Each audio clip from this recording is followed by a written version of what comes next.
الحمد لله رب العالمين والصلاة والسلام على سيد المرسلين وعلى آله وأصحابه أجمعين أما بعد فقد قال الله تعالى في القرآن العظيم وفي الفرقان المجيد فأعوذ بالله من الشيطان الرجيم بسم الله الرحمن الرحيم وضرب لهم مثلا أصحاب القرية صدق الله العظيم العظيم அனைத்து புகழும் அகிலத்தாரை படைத்து பரிபாலிக்கும் எல்லாம் அல்ல அல்லாஹ்வுக்கே உரித்தாகுக.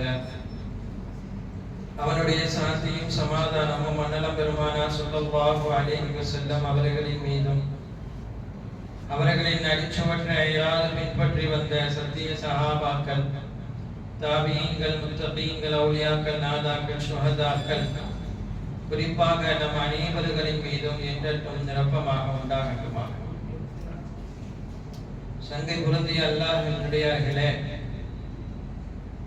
இன்றைய 18வது தராவினுடைய தொழுகை முடிந்து இன்று நாம் பார்க்கக்கூடிய சூரா ஒரு முக்கிய சூரா என்பதை விட, நம் அனைவருக்கும் தெரிந்த சூரா என்பதை விட, நம்முடைய வாழ்வில் பின்னி பிணையக்கூடிய சூரா.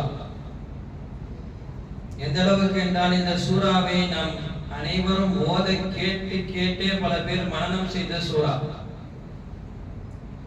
ஹஜ்ரத் இந்த சூறாவை ஓதினால் இந்த சூரா நமக்கு மனனமாக இருக்கிறதோ இல்லையோ, ஐவேளைகள் தொழுகையாளிகளாக இருந்தால் கண்டிப்பாக அவர்களுடன் சேர்ந்து நாமும் நம்மையும் ஓத வைக்க வேண்டிய ஒரு சூரா. குழந்தைகளுக்கெல்லாம் நாம் மனனம் செய்ய வேண்டும் என்று கட்டாயப்படுத்தக்கூடிய சூரா. கல்புல் குர்ஆன் என்று சொல்லக்கூடிய குர்ஆனுடைய இதயமான சூரா யாசீன். குர்ஆனில் எத்தனை சூறாக்களை பல பேர்கள் தெரியாமலும் இருக்கலாம், ஆனால் யாசீனை தெரியாமல் யாரும் இருக்க முடியாது. சில பேர்களுக்கு சூரத்துல் இக்லாஸ் எப்படின்னு சொன்னா என்ன சூறானே தெரியாது. அதுக்கு பிறகு அதாங்க அல்லாஹ் அஹத் அப்படின்னு சொன்னா அந்த சூறாவா அப்படின்னு சொல்லக்கூடிய ரீதியில் இருப்பான். ஆனால் இந்த யாசீன் எல்லோருக்கும் தெரிந்த சூறா. சில பேர்கள் தொழுகையாளிகளாக இருக்க மாட்டார்கள், ஜும்மாவுக்கும் வரமாட்டார்கள், ஈதும் கொட்டும் வந்து போவார்கள். ஆனால் அவர்களாலும் அறியப்பட்ட சூறாவாக இருக்கக்கூடிய சூறா தான் யாசீன் சூறா. ஏன் இந்த அளவுக்கு மட்டும் இந்த சூறாவில் அவ்வளவு நாம் பின்னி பிணைகிறோம்? நான் கடைசியில் பின்னால் யாசீனுடைய சிறப்பை குறித்து சொல்லும் பொழுது நான் சொல்வேன். யாசீன் என்ற இந்த சூறாவில் முதல் பாகத்தில் அல்லாஹ் ஒரு நிகழ்வை குறித்து பேசுகிறார். கடைசி ஒரு பாகத்திலே இன்னொரு நிகழ்வை குறித்து பேசுகிறார். இந்த இரண்டு நிகழ்வுகளையும் தான் இன்று நாம் பார்க்க போகிறோம். ஆரம்ப கட்ட நிகழ்வாக அல்லாஹ் சொல்வது என்னவென்றால், ஈசா அலைஹிஸ்ஸலாம் அவருடைய காலத்தில் அந்தாக்கியா என்ற ஒரு ஊர் இருந்தது. ஆரம்பத்தில் அந்த ஊரை அல்லாஹ் அழித்து விட்டான். அதற்கு பிறகு மிக செழிப்பாக ஆனார். மிக செழிப்பு நிறைந்த ஊராக அது ஆனது. எந்த அளவுக்கு என்றால், இப்போது நம்முடைய பார்வையில் இந்த ஊட்டி கொடைக்கானல் தான் இருப்பது. அது மாதிரியாக அதை விட பன்மடங்காக ஒரு செழிப்பு நிறைந்த ஊராக அல்லாஹ் தஆலா அந்தாக்கியா என்ற ஊரை ஆக்கினார். ஈசா அலைஹிஸ்ஸலாம் அவர்கள் அந்த காலத்தில் எல்லோர்களாலும் எதிர்க்கப்பட்டு அவர்களுக்கு துணை இல்லாமல் இருந்த அந்த நேரத்தில் ஈசா அலைஹிஸ்ஸலாம் இப்படி அறிவிப்பு விட்டார்கள், எனக்கு அல்லாஹ்வுடைய பார்வையில் உதவி செய்வதற்கு யார் தயார் என்று கேட்டார்கள். அப்பொழுது சொல்லும் பொழுது ஒரு 12 பேர்கள் அப்பொழுது எழுந்து நின்றார்கள். அவர்களுக்குத்தான் நாம் சொல்வோம் ஹவாரியூன் என்று சொல்வோம். அந்த 12 பேர்களை கிறிஸ்துவர்கள் இப்படி சொல்வார்கள், அம்போஸ்தார்கள் என்று சொல்வார்கள். இந்த ஹவாரியூன்கள் முழுக்க ஈசா அலைஹிஸ்ஸலாமுக்கு உதவி செய்வதற்கு தயாராக இருந்தார்கள். அந்த ஹவாரியூன்களில் ஒரு 2 பேரை தான் ஈசா அலைஹிஸ்ஸலாம் அந்தாக்கியா என்று சொல்லக்கூடிய இந்த ஊருக்கு அனுப்பி வைக்கிறார்கள். ஈசா அலைஹிஸ்ஸலாம் அல்லாஹ்வுடைய நபி என்பதை சொல்வதற்கு இவர்கள் தூதுவராக இந்த ஊருக்கு வருகிறார்கள். அதை அல்லாஹ் குர்ஆனிலே கூறும் பொழுது, வதரிபு லஹும் மஸலன் அஸ்ஹாபல் கரியா இத் ஜாஅஹுல் முர்ஸலூன் இத் அர்சல்னா இலைஹிம் இஸ்னைனி ஃபகذبوهما இத் அர்சல்னா இலைஹிம் இஸ்னைன் அந்த ஊர்வாசிகள் இஸ்லாத்துக்கு வருவதற்காக 2 பேரை அல்லாஹ் தஆலா அந்த ஊருக்கு அனுப்பினார். ஈசா அலைஹிஸ்ஸலாமால் அனுப்பப்பட்ட அந்த 2 பேர், முதலில் யூவான் என்று சொல்லக்கூடிய ஒருவர், இரண்டாவது பவுலுஸ் என்று சொல்லக்கூடியவர்கள். யூவான் என்பவர், இது கிறிஸ்தவர்கள் சொல்லி நாம் கேள்விப்பட்டிருக்கலாம், சின்ஜோன் என்று சொல்வார்கள், சின்பால் என்று சொல்வார்கள். சின்ஜோன், சின்பால், சென்ட் தாமஸ், இதெல்லாம் இன்னைக்கு அவங்க ஸ்கூலுக்கு வச்சிருக்கக்கூடிய பெயர்கள். அதெல்லாம் நம்ம கேள்விப்பட்டிருக்கலாம். அதெல்லாம் எதுல இருந்து வந்ததுன்னா இதுல இருந்து தான். இது 12 பேர்களுக்கும் அவர்கள் வைக்கக்கூடிய சின் சின் என்று வரக்கூடிய பெயர்களாகவே இருக்கும் 12 பேர்கள். இப்ப இந்த 2 பேரை ஈசா அலைஹிஸ்ஸலாம் அவர்கள் அனுப்பி வைக்கிறார்கள். அல்லாஹ்வுடைய பார்வையில் அழைப்பதற்காக, இறை தூதரை பற்றியும் அல்லாஹ்வை பற்றியும் எடுத்து சொல்வதற்காக. இந்த மக்கள் முதலில் இந்த 2 பேர் வந்து அந்த ஊரினுடைய ஓரத்தில் ஒருவரை பார்க்கிறார்கள். அவர்தான் ஹபீபுன் நஜ்ஜார். முதல் இவர்களுக்கு தான் ஈசா அலைஹிஸ்ஸலாம் அவர்கள் மூலமாக இந்த 2 பேர் செய்தி சொல்கிறார்கள். அல்லாஹ்வை பற்றியும் ஈசா அலைஹிஸ்ஸலாமை பற்றியும் அறிமுகப்படுத்துகிறார்கள். இவர்களை அல்லாஹ் தூதுவராக அனுப்பினான் என்று சொல்கிறார்கள். அப்ப இவர்கள் தூதராக என்றால் இவர்கள் நபியா என்றால் இவர்கள் நபி கிடையாது. ஈசா அலைஹிஸ்ஸலாமால் அனுப்பப்பட்ட தூதர் என்பதனால் தூதுவத்துவத்தை எட்டி வைப்பவர் என்று இவர்களுக்கு பெயர். இவர்கள் நபி கிடையாது. அப்ப இவர்கள் வந்து முதலிலே ஹபீபுன் நஜ்ஜார் அவர்களை சந்தித்து தான் கொண்டு வந்த அந்த கொள்கைகளை அல்லாஹ் ஏற்றுக்கொள்ள வேண்டும். அல்லாஹ்விடம் வந்த ஈசா அலைஹிஸ்ஸலாம் அவர்கள் சில சக்திகளை எங்களுக்கு கொடுத்து நீங்களை அனுப்பி வைத்திருக்கிறார்கள்.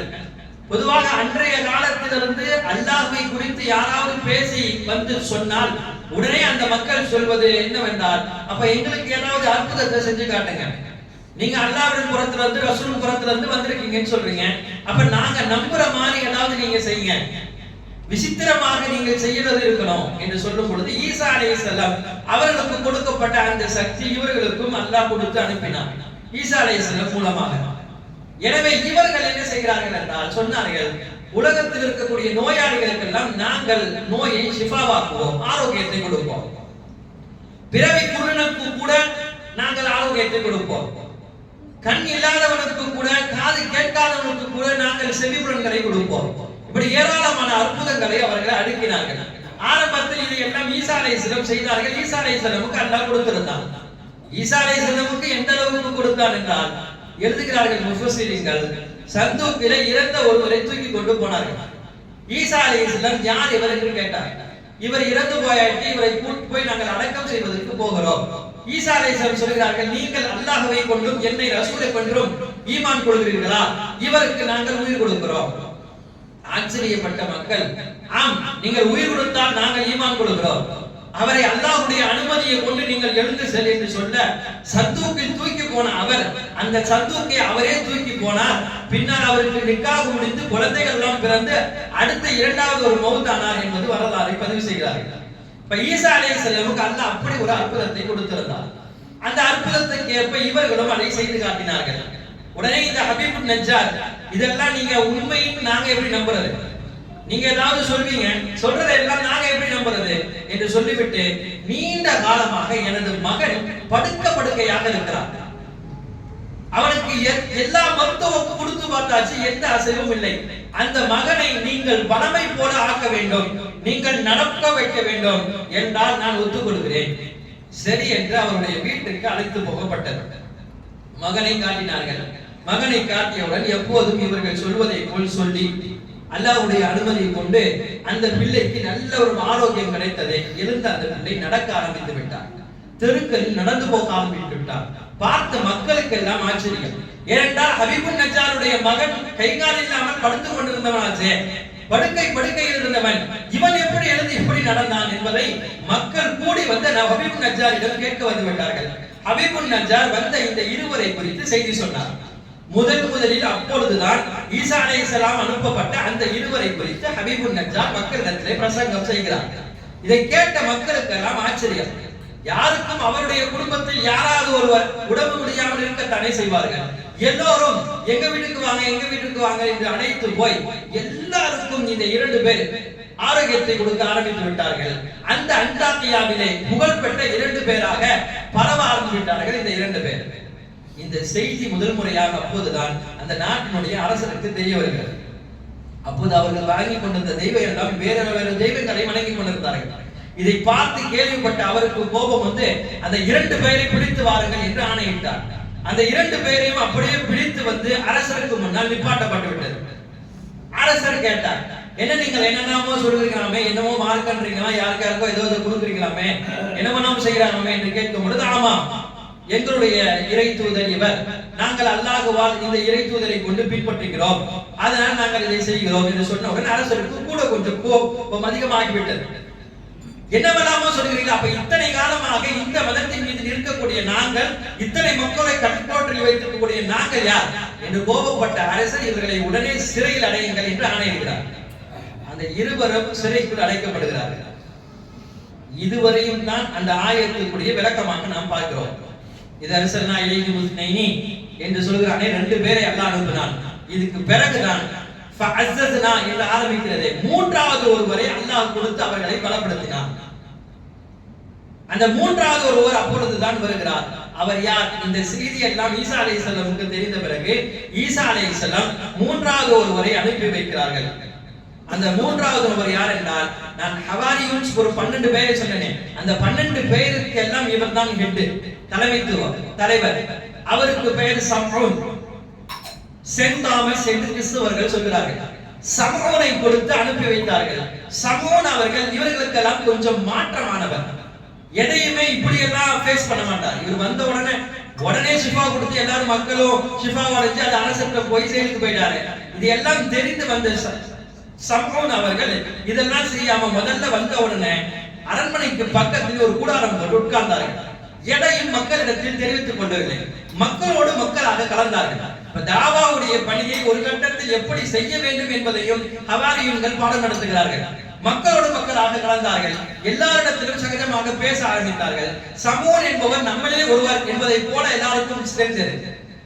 எல்லாருக்கும் சமூன் என்ன செய்வாரு என்று மக்களுக்குள் பேச்சுவார்த்தை நடந்தது. அதுக்கு பிறகு மக்கள் தங்களுடைய குடும்பத்தை பற்றியும், பொதுவாக அதுதானே நல்ல பழக்கமாகிவிட்டால் எல்லாத்தையும் எடுத்து சொல்வார்கள். அது போல குடும்பத்தை பத்தி எல்லாம் சொல்லும் பொழுது இவர்கள் கேட்டார்கள். அப்படியா அப்படின்னு கேட்டுக் கொண்டிருக்கும் பொழுதுதான் யாருக்காவது குடும்பத்தில் இருக்கக்கூடிய சோகங்களை சொல்வார்கள். அப்போ அவர்கள் சொன்னார்கள், எங்கள் குடும்பத்தில் இவர் ரொம்ப காலமாக நோய்வாய்ப்பட்டிருக்கிறார், இவர் கண்ணில்லாமல் இருக்கிறார், இவருக்கு இந்த நோய் இருக்கிறது என்றெல்லாம் சொல்லும் பொழுது, நான் உங்க வீட்டுக்கு வருகிறேன், வந்து அவரை பார்க்கிறேன், பார்த்து என்னால் முடிந்த எதையாவது நான் செய்கிறேன் என்று சமூகம் ஒவ்வொரு வீட்டுக்காக போகிறார். யாருடைய வீட்டிற்கு என்றால், அந்த அரண்மனையில் வேலை செய்தவர்கள், காவலாளிகள், இவர்களை மட்டும் முன்னோக்கி இவர்களை மட்டும் முதல்ல கவர்கிறார். என இவர்களின் மூலமாக அடுத்த அரசரை ஏற்க வேண்டும். இவருடைய இந்த பிளானும் ஷெட்யூலும் நம்மளை ஆச்சரியத்தில் ஆழ்த்தும் அப்படின்னு சொல்லி இவங்க வீட்டுக்கு போய் கேட்டு அவங்களுக்கெல்லாம் ஷிஃபா கொடுக்க ஆரம்பிச்சார் சமூகம்.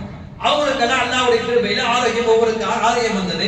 இன்னும் இந்த காவலாளிகள் வேலை செய்வதால் அந்த சமூகம் மீது அதிகம் பிரியம் கொண்டவராக ஆனார்கள். இப்ப எல்லாம் சகஜமாக பேசக்கூடிய அந்த நிலைக்கு ஆன பிறகுதான் அந்த ஒரு காவலாளிகளை கேட்டாரு, நீங்க சிறைச்சாலை எல்லாம் இருக்குது, அதெல்லாம் போய் பார்க்கலாமா, நமக்கெல்லாம் அனுமதிப்பாங்களா? அப்ப அவர் சொன்னார், நீங்க கேட்டு நான் கூட போவனா இருப்பனா, வாங்க போலாம் என்று சொல்லி சிறைச்சாலையை அந்த காவலாளி சுத்தி காட்டினார். சுத்தி காட்டும் பொழுது அந்த 2 பேர் சிறையில் இருந்தார்களே, அந்த 2 பேரிடம் கொஞ்சம் தனியாக பேச முற்பட்டார். பேசினார். பேசும் பொழுது இவர்களுக்கும் தெரிந்தது யார் என்று, அவர்களுக்கு புரிந்து விட்டது யார் என்று. அப்ப இவர்கள் எல்லாம் ஏன் இப்படி பண்ணீங்க, என்ன எதுன்னு கேட்கும் பொழுது, இல்ல இந்த மாதிரி நாங்க தாவா கொடுத்தோம், எங்களை பிடிச்சு சிறையில போட்டாங்க. அதுக்கு இவர் சொன்னாங்க, சமூகம் இல்ல இல்ல அதுக்கு ஒரு முறை இருக்கிறது, அந்த முறைப்படி நீங்கள் வந்திருந்தால் கொஞ்சம் தெளிவாக கொடுத்திருக்கலாம், விஷயத்தை சொல்லியிருக்கலாம். சரி பரவாயில்லை, நான் உங்களை விடுவிக்க ஏதாவது செய்கிறேன், கண்டிப்பாக உங்களை நான் வெளியே கொண்டு வருகிறேன் என்று அவர்களுக்கு ஆறுதலாம் சமூகம் சொல்லிவிட்டு அவர்கள் போய்விட்டார்கள். இப்படி கொஞ்ச காலம் கிடைக்கிறது. ஒரு பணியை கையில் எடுத்தால் எப்படி செய்ய வேண்டும்? எடுத்தவுடன் கொஞ்சம் கொஞ்சமாக கொஞ்சம் கொஞ்சமாக தான் தாவாவுடைய பணியை செய்ய வேண்டும். எடுத்த மாத்திரத்திலே அல்லாஹ் அற்புதத்தை கொடுத்து விட்டான் என்று செய்தால் அது சில நேரங்களில் தவறாக போய்விடும். அதை சரி செய்வதற்காக இப்போ சமூகம் வந்திருக்கிறார். அதற்கு பிறகு கொஞ்ச காலத்திற்கு பிறகுதான் சமூகம் அரசருடன் கொஞ்சம் நெருங்கி பழக ஆரம்பித்தார். அந்த மக்களுடன் பழகிய பிறகு மக்களுடைய ஒரு சில பேருடைய அனுமதியினால் அரசரை சந்தித்து அரசருக்கு கொஞ்சம் க்ளோஸ் ஆனார். எல்லாரிடத்திலும் சகஜமாக பேசுவார். அரசரிடம் எப்படி பேசுவார்? இன்னும் அதிகமாக அரசருக்கு பிரியமாக ஆகிவிட்டது இந்த சமூகம் மீது. இருவருக்கும் மத்தியில ஏராளமாக இணக்கங்கள் வந்துவிட்டது. சர்வசாதாரணமாக மந்திரிகளை போல சமூகமும் அரசவைக்கு போய் வரக்கூடிய ஒரு சூழ்நிலை. அப்ப பேச்சு வார்த்தையிலே சமூகம் கேட்டார். நானும் பலவிதமாக அரசவையை சுற்றி பார்த்தேன். அப்போ 2 பேரை சிறையில் பார்த்தேன். ரொம்ப காலமாக அவர்கள் சிறையில் இருப்பதாக பேசிக் கொள்கிறார்களே, அப்போ அந்த அளவுக்கு அவர்கள் என்ன பெரிய பாவம் செய்து விட்டார்களா அப்படின்னு அரசரிடம் தெரியாததை போல் முன்போடுகிறார். இதை கேட்ட அரசர், பொதுவாக சில பேருக்கு கொஞ்சம் க்ளோஸ் கம்மியா இருந்தா என்ன செய்வாங்க, ஆமா அவர் அப்படித்தான் இந்த மாதிரி பண்ணிட்டார் என்று சொல்லி அரசர் விட்டுருப்பார். ஆனா இவங்களுடைய இணைப்பு என்பது ஒரு அழுத்தமான இணைப்பு என்பதனால் அரசர் சொன்னால், ஆமா அதெல்லாம் நான் என்ன சொல்லிக்கிட்டேன், நான் அதை பத்தி ரொம்ப விசாரிக்கல, உங்களுக்கு முன்னாடியே விசாரிக்கிறேன் கேளுங்க அப்படின்னு சொல்லி அந்த 2 பேரையும் அழைத்து வர சொல்லிவிட்டார். 2 பேரும் அழைத்து வந்து நிப்பாட்டப்பட்டு விட்டார்கள். முன்னாள் அரசர், அரசருக்கு முன்னால் சமூன் அவர்கள், இந்த இடது பக்கம் அந்த 2 பேர் நிற்கிறார்கள். கேளுங்கள், நீங்களே கேளுங்கள் என்ன செய்தார்கள் என்று. இப்ப சமூன் யாருக்கும் எதுவும் தெரியாததை போல, முன்பின் இவரை பார்க்காததை போல சமூன் பேச ஆரம்பித்தார். நீங்கள் என்ன செய்தீர்கள், எதற்காக சிறையில் இருக்கிறீர்கள்? அப்ப அந்த 2 பேர், நாங்கள் இறை கொள்கையை எடுத்து வந்தோம், எங்களுடைய நபி ஈசா அவரை குறித்துண்டான செய்திகளை சொல்ல வந்தோம். என்ன ஈசா அவர் என்ன பெரிதாக செய்து விட்டார், இப்போது இவர்கள் எல்லாம் வணங்காதவர்களை விட்டோம், அந்த ஈசா பெரிதாக ஆகிவிட்டார், என்ன அவரை பத்தி கொஞ்சம் சொல்லுங்கள் கேட்கிறார். இப்ப இதை கேட்ட அரசர் அப்படியே, இவருக்கும் ஈசாவை பற்றி ஒன்றும் தெரியாததை போல, அவர்களுக்கும் தெரியாததை போல, ஏதோ ஒரு மிகப்பெரிய ஒரு நாடகத்தை நடத்துவதை போல சம்மூன் இங்கு பிரசங்கம் செய்கிறார். அப்ப அரசருக்கு சம்மூன் பேசுவது புரிஞ்சிருந்துச்சு, பிடித்திருந்தது. இப்படி ஒரு ஆளை நம்ம கேட்கணும், தெரியணும்னு சம்மூன் விரும்பினார். இதை சொன்ன தாமதத்திலே அந்த வந்த 2 பேரும் ஈசா அலைஹிஸ்ஸலாம் சரித்திரத்தை பற்றி வாய்விடாமல் பேச ஆரம்பித்து விட்டார்கள். கேட்ட அரசர் கும்பி போய் அழுக ஆரம்பித்து விட்டார். இப்படிப்பட்ட ஒரு நபியிடம் தான் நீங்கள் வந்தீர்கள், முதலிலே இதெல்லாம் சொல்லியிருக்கலாமே என்று அனைத்தையும் கேட்டுவிட்டு அந்த கட்டத்திலேயே அரசர் இஸ்லாத்துக்குள் வருகிறார். இதை முதல்லயே அவங்க சொல்லியிருக்கிறாங்க, ஆனால் முதலில் சொல்வதற்குண்டான அந்த சூழ்நிலை அங்கு இல்லை. அரசர் கேட்கக்கூடிய பக்குவத்தில் அரசர் இல்லை.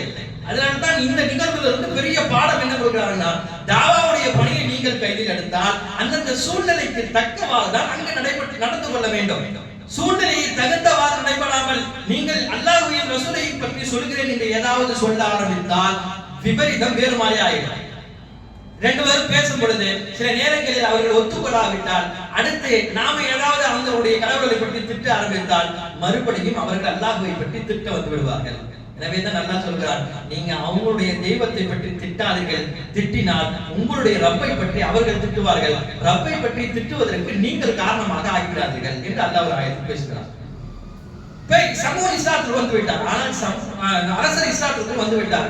அரசர் இஸ்லாத்துக்குள் வந்தாலும் கூட அந்த மக்கள் அதை ஏற்றுக்கொள்ள மறுக்கிறார்கள். அந்த மக்களுக்கு இஸ்லாம் பிடிக்கவில்லை. யாரோ ஒருவர் 2 பேர் வந்து சொல்லி 3வது ஒருவர் இவர் வந்து சொன்னனால அரசர் இஸ்லாத்துக்குள்ள வந்துட்டார்னா நம்ம இஸ்லாத்துக்குள்ள போயிருவோமா, இவ்வளவு காலமாக நம்ம வணங்கி இருந்த தெய்வங்களை எல்லாம் நம்ம எப்படி விட முடியும் என்று சொல்லி அந்த மக்கள் சொன்னாங்க, காலுமா அன்தும் இல்லா பஷரும் மிஸ்லுனா, நீங்க சாதாரண மனிதர் தான், நீங்கள் இறையருள் கொடுக்கப்பட்டலாம் இங்க அனுப்பப்படல, நாங்க உங்களை ஏற்றுக்கொள்ள மாட்டோம். காலு ரப்பனா யஅலமு இன்னா இலைக்கும் லமுர்ஸலூன், அவங்க சொன்னாங்க அல்லாஹ்வுக்கு தெரியும், நான் எங்களை அனுப்பி வச்சது அதான், நாங்க தான் அல்லாஹ்வுடைய இறை தூதர், நாங்க எதை சொல்லுவோம், வமா அலைனா இல்லல் பலாகுல் முபீன், நாங்கள் எத்தி வைப்பதை தவிர வேறு வேலை எங்களுக்கு இல்லை, நாங்க சொல்றதெல்லாம் சொல்லிட்டோம், இதுக்கு மேல நீங்க என்ன சொல்ல போறீங்க? அவர்கள் அடுத்து பேசினார்கள், காலு இன்னா ததய்யருனா பிக்கும், நாங்க உங்களை கெட்ட சகுனமாக பார்க்கிறோம். அன்றைய காலத்துல இருந்து இன்றைய காலம் வரைக்கும் அந்த சகுனம் இருக்கத்தான் செய்கிறது.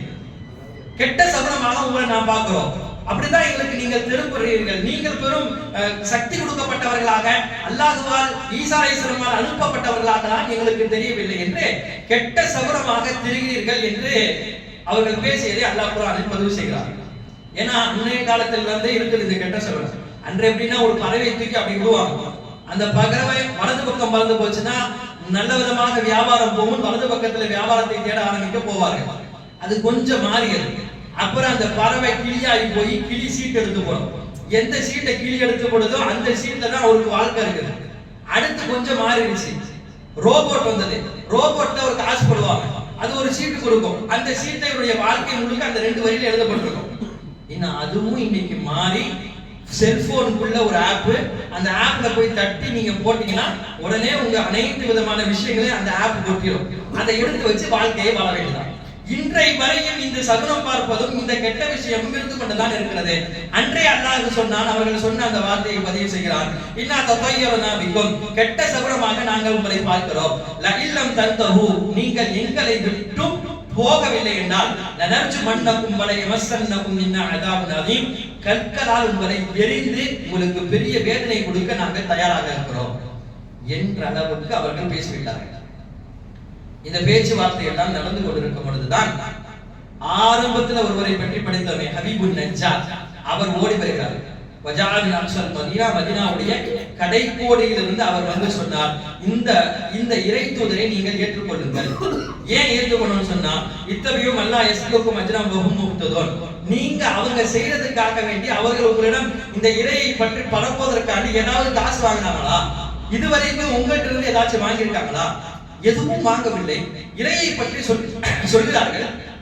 இன்னும் உங்களில் முடியாதவர்களுக்கெல்லாம் அவர்கள் சுகம் கொடுக்க தயாராக இருக்கிறார்கள் என்பது என்ற பொழுது அவருடைய ரப்பை கொண்டு ஈமான் கொள்ள வேண்டியதானே? இதுல என்ன உங்களுக்கு மறுப்பதற்கு என்ன இருக்கிறது என்று சொல்லிவிட்டு, நீங்கள் எப்படியோ போக, ஆனா நான் அல்லாஹ்வை கொண்டு தான் ஈமான் கொள்வேன். ஏன் அல்லாஹ்வை கொண்டு ஈமான் கொள்வேன் அப்படின்னு சொன்னா, ஏதாவது எனக்கு அல்லாஹ் கெடுதியை கொடுத்து விட்டால் நீங்கள் வணங்கக்கூடிய தெய்வங்கள் எதுவும் எனக்கு நிற்காது, எனக்கு சிபாரிசும் செய்யாது. குர்ஆனுடைய ஆயத்தை அப்படியே படித்து போனால் நேரமாகிவிடும் என்பதனால் ஆயத்துடைய தர்ஜுமாவை மட்டும் அடுத்து சொல்கிறேன். அப்ப நீங்க சிபாரிசுலாம் அந்த தெய்வம் செய்யாது, அதனால நான் உங்க தெய்வத்தை வணங்குவதற்கு முடியாது, எனக்கு அல்லாஹ் தான் என்று பல வார்த்தைகளை அந்த தெய்வங்களை குறித்தும் அல்லாஹ்வை பெருமைப்படுத்தியும் பேசியதனால் ஒரு நாள் இல்லை ஒரு நாள் இவர்களை குறிவைத்து அவர்கள் கொன்று விட்டார்கள். ஹபீபுன் நஜ்ஜார் இவர்களால் கொல்லப்பட்டார். இந்த வரலாறு தஃசீர் கூட இருக்கிறார். அதற்கு பிறகு அல்லாஹ் சொன்ன வார்த்தை தான் என்ன? ஜன்னா, அவர் இறந்த பிறகு அல்லாஹ் அவர்களை சொன்னான், நீங்கள் சொர்க்கத்துக்கு போங்க. சொர்க்கத்திற்கு போங்கன்னு சொன்ன பிறகு ஹபீபுன் நஜ்ஜாருடைய கவலை என்ன? கால யாலைத கௌமி அலமுன் பிமா கஃபரலி ரப்பி வஜஅனி மினல் முக்ரமீன். யா அல்லாஹ், நீ என்ன சொர்க்கத்துக்கு போங்கன்னு சொல்லிட்ட, நான் சொர்க்கத்துக்குள்ள போயிட்டேன். ஆனா என் கை சேதமே, என் மக்களுக்கு இதெல்லாம் தெரியாம போச்சு. ஆனா என் மக்கள் என்ன சொல்லிருந்தாங்க? அல்லாஹ் இல்ல, ஈசா அலைஹிஸ்ஸலாம் இல்லன்னு சொல்லிருந்தாங்க. அவங்களுக்கு இதெல்லாம் தெரியல. நீ என்ன மன்னிச்சிட்ட, என்ன நீ சங்கைப்படுத்திட்ட, அவங்களுக்கு இந்த விஷயம் தான் தெரியணுமே. வமா அன்ஸல்னா அலா கௌமிஹி மின் பஅதிஹி மின் ஜுன். அதுக்கு அல்லாஹ் சொல்லிட்டான். அவங்க தெரியணுமேன்னு சொன்னதுக்கு காரணம் என்னன்னா, எனக்கு கொஞ்சம் அவகாசம் கொடுத்தா நான் கீழே இறங்கி ஏதாவது சொன்னா கண்டிப்பா இந்த மக்கள் நம்புவாங்க, எனக்கு அவகாசம் கொடு என்று அவருடைய பேச்சு இருப்பதை போல அல்லாஹ் அடுத்த ஆயத்தை சேர்த்து இறக்கி விட்டான். இங்க வந்து விட்டால் திரும்பலாம் போக முடியாது, திரும்ப போக முடியாது. நம்ம உலகத்தை விட்டு மேல போயிட்டாலும் போன பிறகு என் மக்கள் எல்லாம் இப்படி இருக்கிறாங்களேன்னு அல்லாஹ்ட்ட அனுமதி கேட்டு சொல்லவும் முடியாது. ஏன்னா அப்படி ஒரு சான்ஸ் அல்லாஹ் கொடுத்திருந்தானா கண்டிப்பா அடுத்து ஒரு வக்து இல்ல ஒரு நஃபில் சுன்னத்தையும் யாரும் விட மாட்டாங்க. அந்த சான்ஸும் இல்ல. இன்னொரு சான்ஸும் இல்ல. என்னன்னா மேல போன பிறகு பல பேர்கள் இதை அல்லாஹ்விடம் கேட்பார்கள் என்று இன்னொரு ஆயத்தில் அல்லாஹ் சொல்கிறான். என்ன? யா அல்லாஹ், நாங்கள் எல்லாம் பாவிகளாக வந்து விட்டோம், இன்னும் ஒரே ஒரு சந்தர்ப்பத்தை கூட, அந்த சந்தர்ப்பத்தை நாங்கள் பயன்படுத்தி கொண்டு இந்த மாதிரி அமல்களை உனக்கு தெரிந்த நீ எப்படியெல்லாம் பிரியப்படுகிறார்களோ அவ்வளவு அமல்களையும் செய்துவிட்டு நாங்கள் வருகிறோம் என்று கேட்பார்கள். அவர்களுக்கும் அல்லாஹ் அனுமதிக்க மாட்டான். அப்ப ஒன் டைம் தான் உலகம். அதை ஒன் டைம்ல கடந்து சொர்க்கத்துக்கு போயிட்டோம், மறுமைக்கு போயிட்டோம்னா மறுபடியும் எல்லாம் அல்லாஹ் இந்த உலகத்திற்கு விட மாட்டான். எனவே அவர்கள் கதை முடிந்தது, அல்லாஹ் சொல்லி முடித்து விட்டான். இன்கானத்தில்லா ஷைஅன் வாஹிதா, மிகப்பெரிய இடி அவர்களை பிடிச்சது. ஃபைதாஹும் ஹாமிதூன், அவர்கள் சாம்பலாகி போய்விட்டார்கள். அல்லாஹ்வை மறுத்து அவர்களால் அனுப்பப்பட்ட தூதரையும் கொலை செய்தவனை அல்லாஹ் தஆலா எந்த கட்டத்திலும் விடமாட்டான் என்பதை இந்த ஆயத்தில் ஒரு ஆசி நமக்கு தெரியப்படுத்துகிறது. இரண்டாவது பகுதியாக இதே ஆயத்துடைய போங்கிலே நமக்கு தெரியும். அது என்ன? முதல்ல வதரபல் மஸலன் அஸ்ஹாபல் கரியா என்று ஆரம்பித்தது. இந்த ஆயத்தை வதரபலனா மஸலன் வனசிய ஹல்கா, இதுல அல்லாஹ் தஆலா ஒரு உதாரணத்தை சொல்றான். இந்த ஆயத்து இறக்கப்பட்ட காரணம் என்னன்னா, ஆஸ் இப்னு வாயில் என்று சொல்லக்கூடிய ஒருவன், அவன் நபி ஸல்லல்லாஹு அலைஹி வஸல்லம் அவரிடம் கேட்டான், நபியே, நீங்கள் அல்லாஹ்வையும் ரசூலையும் பற்றி எல்லாம் சொல்கிறீர்கள், நாங்கள் நம்ப வேண்டும் என்று சொல்கிறீர்கள், ஆனால் கையில் வரும் பொழுதே ஒரு மக்கி போன எலும்பு துண்டை கையில் கொண்டு வந்தோம். இந்த எலும்பு துண்டை பாருங்க, இது மக்கி போச்சு, இதுல ஒண்ணுமே இல்ல. இவ்வளவு மக்கி போன இந்த எலும்பு துண்டை தான் உங்க அல்லாஹ் சொல்வதை போல் நீங்க சொல்றீங்க. இப்படி மக்கி போனாலும் கூட அல்லாஹ் மறுபடியும் இதுக்கு உயிர் கொடுப்பான், உயிர் கொடுத்து அவர்களை எழுப்புவான் என்று சொல்கிறீர்கள். இதெல்லாம் நம்புற மாதிரியா இருக்கு? அவர் கேட்க வேண்டிய கேள்வி. இப்படி எல்லாம் நீங்கள் சொல்கிறீர்களே, இவ்வளவு மக்கி போச்சு, இதுக்கு அல்லாஹ் உயிர் கொடுப்பானா எப்படி கொடுப்பான் என்று சொல்லும் பொழுது ரசூலுல்லாஹி ஸல்லல்லாஹு அலைஹி வஸல்லம் அவனுக்கு பதிலா சில வார்த்தையை சொல்றாங்க. என்னன்னா, அப்படியா, நீ இப்ப மௌத்தாயிட்டேன்னு வச்சுக்கோ, நீ மௌத்தான பிறகு அல்லாஹ் தஆலா உன்னை கூப்பிட்டு கேள்வி எனக்கு கேட்பான். உன்னிடத்துல இஸ்லாமும் இல்லை, ஈமானும் இல்லை. இப்போ அல்லாஹ் தஆலா உன்னை உயிர்ப்பித்து எழுப்பிய பிறகு உன்னை ஒண்ணுமே இல்லாம தூக்கி நரகத்துல எரிவான். இதுவும் நடக்கும்னு சொன்னாங்க. அவனுக்கு இன்னும் சுருன்னு ஆச்சு. ஏன்னா இப்படி நம்மளை பார்த்து பேசுறாங்க என்று சொல்லும் பொழுதுதான் அடுத்த அல்லாஹ் இந்த ஆயத்தை இறக்கிறான். வதரபலனா மஸலம் வனசிய கல்பா. நபியே, உங்களிடத்திலே வந்து கேட்கிறார்கள், நீங்கள் ஒரு உதாரணத்தை சொல்லுங்கள். அவர்கள் அழகாக அல்லாஹ் ஒரு உதாரணம் சொல்றான். வனசிய கல்பா, அவங்க எப்படி படைக்கப்பட்டாங்க அப்படின்றத அவங்க மறந்துட்டாங்களா? அழகான வார்த்தை. எப்படி படைக்கப்பட்டாங்கன்னு மறந்துட்டாங்களா? மறந்துட்டு தானே அல்லாஹ் இப்படி கேக்குறாங்க. கால மையஹீன் யஸாமா வஹியரமி, இந்த மக்கி போன இந்த எலும்ப மறுபடியும் உயிர்ப்பித்து மனிதனாக கொண்டு வருவது எப்படின்னு கேக்குறாங்களே, நீங்க சொல்லுங்க நாயகமே. குல் யுஹீ அல்லதி அன்ஷஅஹா அவ்வல மர்ரா. கேக்குறான், அல்லாஹ் கேக்குறான். இந்த மக்கி போன இத படைப்பதை பற்றி பேசுறாங்க. ஆனா அல்லாஹ்வுடைய படைப்பு எப்படி நீங்க சொல்ல வேணாமா? அவ்வல மர்ரா, முதல் படைப்பான ஆதமை ஒண்ணுமே இல்லாம அல்லாஹ் படைச்சனா இல்லையா? இந்த மக்கள் போன எலும்பை படைக்கிறது பெரிய விஷயம் கிடையாது. முதல் படைப்பான ஆதம் அலைஹிஸ்ஸலாமே அல்லாஹ் படைக்கும் பொழுது இந்த எலும்பை வச்சு மனுஷனை உருவாக்குறது அல்லாஹ்க்கு பெருசா? எப்படி அல்லாஹ் அழகான உதாரணம் கொடுத்து பேசுகிறான். சொல்லி வைத்து சொன்னான், ஒஹுபிக்குல்லி ஹல்கின் அலீம். அல்லாஹ் தஆலா அனைத்து படைப்புகளின் மீதும் நன்கறிந்தவனாக இருக்கிறான் என்று சொல்லி அதை படைக்கக்கூடிய கடைசி அந்த 2 ஆயத்திலும் சொல்கிறான். இன்னமா அம்ருஹு இதா அராத ஷையன், அல்லாஹ் ஏதாவது ஒரு படைப்பை படைக்க விரும்பினார் குன் என்று சொல்வான். ஃபயகுன், ஆகுக என்பான், ஆகிவிடும். வஸபஹானல்லதி பியதிஹி மலக்கூத்து குல்லி ஷைஇன் வ இலைஹி துர்ஜஊன். அனைத்து ஆட்சி அதிகாரமும் அவன் கைக்குள் தான் இருக்கிறது. அவன் தான் அனைத்தின் மீதும் சக்தி பெற்றவன். அவனின் பக்கம் தான் நீங்கள் மீள்வீர்கள் என்று சொல்லி இந்த யாசீனை அல்லாஹ் முடிக்கிறார். ஏராளமான படிப்பினைகளை இந்த யாசீனுக்குள் நம்மால் பார்க்க முடிகிறது. ஒரு பக்கம் படிப்பினைகள், இன்னொரு பக்கம் யாசீனுடைய சிறப்புகள். இந்நேரத்தில் அதையும் சொல்லி ஆக வேண்டியிருக்கிறது. யாசீனுக்கு மட்டும்தான் எல்லா பொருட்களுக்கும் ஒரு கல்பு உயிரினங்களுக்கெல்லாம் இருக்கும். அது போல அல்லாஹ் குர்ஆனுக்குள்ள யாசீனை பற்றி சொல்லும் பொழுதுதான் யாசீன் தான் குர்ஆனுடைய இதயம் என்று நபி ஸல்லல்லாஹு அலைஹி வஸல்லம் சொல்லி தருகிறார்கள். யாராவது வீட்டுல ரொம்ப முடியாம ஒரு மௌத்தார ஸ்டேஜ்ல இருக்கக்கூடிய அவர்களை பக்கத்துல உட்கார்ந்து யாசீனை ஓதுங்கள். யாசீனை ஓதினால் அல்லாஹ்வுடைய ரூஹை இலகுவாக வாங்குவான். ஏன்னா ரூஹ் போகக்கூடிய அந்த சக்கராத் என்பது அவ்வளவு கஷ்டமாக இருக்குமா. சில நபிமார்களை கனவில் கண்ட பெரும் பெரும் வலிமார்கள் எல்லாம் சொல்லியிருக்கிறார்கள். மூசா அலைஹிஸ்ஸலாமை கனவில் கண்டு மூசா அலைஹிஸ்ஸலாமுடைய உயிர் வாங்குதல் எப்படி இருக்கு என்று கேட்கும் பொழுது மூசா அலைஹிஸ்ஸலாம் சொன்னார்கள், அல்லாஹ்வுடைய நபி அவ்வளவு அல்லாஹ்விடத்தில் அவ்வளவு நெருக்கமாக பேசிய நபி சொன்னார்களாம், ஒரு பறவையை பிடித்து நெருப்பில் அப்படியே போட்டால் அது எப்படி துடிதுடித்து போகுமோ அப்படித்தான் என் உயிர் வாங்கப்பட்டது. ஒரு நபிக்கே இப்படி உயிர் வாங்கப்பட்டதுன்னா நாமெல்லாம் ஏமாந்தோம். அப்ப அந்த கட்டத்தை அல்லாஹ் லேசாக்குறானா, யாசீனின் மூலமாக அல்லாஹ் லேசாக்குகிறான் என்றார்கள் பெருமானார் ஸல்லல்லாஹு அலைஹி வஸல்லம். அது மாதிரி காலையில் எழுந்தவுடன் நீங்கள் யாசீன் ஓதுங்கள். அப்படி ஓதினால் அடுத்து வரக்கூடிய அத்தனை காரியங்களையும் அல்லாஹ் உங்களுக்கு இலகுவாக ஆக்குகிறார். தொழில் சம்பந்தப்பட்ட அத்தனை காரியங்கள், நம்ம என்ன தொழில் பார்க்கிறோமோ அது சம்பந்தப்பட்ட அத்தனை காரியங்களையும் அல்லாஹ் லேசாக்குறான். இந்த யாசீன்றது லேசாக்குவான்றது ஒரு பொதுப்படை. என்னன்னா அடுத்து அவர்களுடைய வேலைக்கு தக்கவாறு அல்லாஹ் லேசாக்குவான். இன்னைக்கு மதரசாவில் படிக்கக்கூடிய எல்லா மாணவர்களுக்கும் காலையில எழுந்தவுடன் ஃபஜர் முடிந்தவுடன் குர்ஆனுக்கு யாசீன் ஓத உட்காருவாங்க. இது ஏன்னா அவங்களுடைய அடுத்த வேலை என்ன? குர்ஆனை மனனம் செய்யக்கூடிய வேலை. அதை அல்லாஹ் இலகுவாக்குவான். நம்முடைய அடுத்த வேலை என்ன? நம்ம ஆபீஸ்க்கு போவோம், அடுத்து அவங்கள இவங்கள பார்க்கிறோம், அது அத்தனையும் அல்லாஹ் லேசாக்குவான். அப்ப யாசீனுடைய முக்கிய கருத்து தான் அடுத்த அந்த நாட்களுடைய அத்தனையும் லேசாக்குவான், அல்லாஹ் வெற்றியை கொடுப்பான். அடுத்து யாசீனுடைய மிகப்பெரிய சிறப்பு என்னவென்றால் அனைத்து தேவைகளையும் யாசீனை கொண்டு அல்லாஹ் நிறைவேற்றிக் கொள்கிறான். ஏதாச்சும் நமக்கு ஒரு தேவைன்னா உடனே ஒரு யாசீன் ஓதி துஆ செஞ்சா கண்டிப்பா அல்லாஹ் அந்த தேவையை நிறைவேற்றுறான். ஒரு 2 ரக்காத் தொழுது துஆ செய்யுங்க சொல்றோம்ல, அது மாதிரி யாசீனை ஓதி துஆ செய்தாலும் அந்த தேவையை அல்லாஹ் நிறைவேற்றி கொடுக்கிறான். அதேதான் ஷபே பராத்துக்கு 3 யாசீன் ஓதுவாங்க. 3 யாசீன் ரசூலுல்லாஹ் ஓதிருக்காங்களா? நாயகம் ஓதல. சஹாபாக்கள் ஓதுனாங்களா? சஹாபாக்கள் ஓதல. பின்னால உள்ளவங்க ஓதுனாங்களா? யாரும் ஓதல. அப்ப ஏன் 3 யாசீன் ஓதுறீங்க?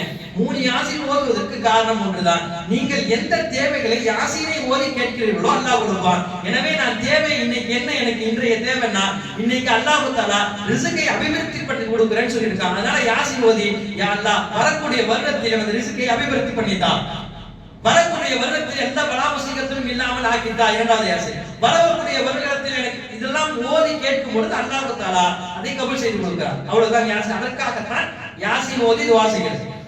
சுருக்கமாக சொல்ல போனால் யாசினை பற்றி ஒரு மனிதனுடைய பிறப்பிலிருந்து இறப்பு வரை வந்து நிற்பது யாசின் தான். அகீகாவிலிருந்து ஆரம்பிக்கிறது. ஹஜ்ரத் ஃபாத்தியா ஓதுனா அதுக்கு என்ன ஃபாத்தியா சொல்ல மட்டுமா ஓதுவாரு, யாசின் ஓதி முடிப்பார். அடுத்து ஒரு குடும்பம் ஒரு வீடு பால் காய்ச்சணும், ஒரு பிரகத் வாங்க அப்படின்னு சொன்னா அடுத்து அங்க யாசின். என் பிள்ளைக்கு நிக்கா இருக்குது வாங்க அதுக்கு ஓதுங்கன்னா அங்கேயும் யாசின். அடுத்து ஒரு நல்ல இடத்துக்கு போகிறான் ஏதாச்சும் துவா செய்யுங்க அங்கேயும் யாசின். எல்லாம் முடிந்து அவர் முழுக்க வாழ்க்கையே முடிச்சிடுறாரு, மௌத்தா போயிட்டாரு எங்க அத்தா வாங்க அதுக்கு ஓதுங்க அங்கேயும் யாசின். பிறப்பு முதல் இறப்பு வரையும் அனைத்திற்கும் அல்லாஹ் கொண்டு வந்து நிறுத்துவது யாசினை தான் நிறுத்துவான். காரணம் இந்த யாசின் மற்ற அத்தனை சூறாக்களிலும் அல்லாஹ்விடத்தில் ஆக சிறந்த சூறாவாக இருக்கிறது. எனவே நாமும் முடிந்த அளவு இந்த யாசினை மனனம் செய்வோம். நமது பிள்ளைகளுக்கும் வாரிசுகளுக்கும் மனனம் செய்ய வைப்போம். வரக்கூடிய வாழ்க்கையில அல்லாஹ் தஆலா முழுமையாக யாசினுடைய பரக்கத்தினாலும் குர்ஆனுடைய பரக்கத்தினாலும் அல்லாஹ் நம் அனைவருக்கும் எல்லா விதமான பரக்காத்துகளையும் தந்தருள் புரிவானாக. வாஹிரு தஅவானா அல்ஹம்துலில்லாஹி.